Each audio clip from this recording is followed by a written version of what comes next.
Welcome back.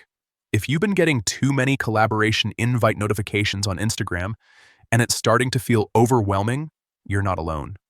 The good news is that with the latest update, Instagram has made it really easy to turn those off directly from your PC.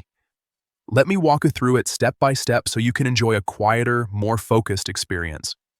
First, go ahead and open the Instagram app on your computer. Make sure you're logged into the account where you want to adjust these settings. Once you're in, look toward the bottom left corner of your screen. You'll see the three horizontal lines, often called the menu icon. Click on that to open up more options. From the menu that appears, select Settings.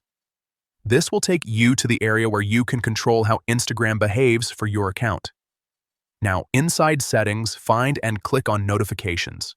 This is where you can manage all the alerts you receive. Next, look for Push Notifications and click on it. This section lets you customize exactly which notifications you want to receive and which ones you'd rather turn off. Scroll through the options until you find Collaboration Invites. Once you see it, simply switch the option to Off. And that's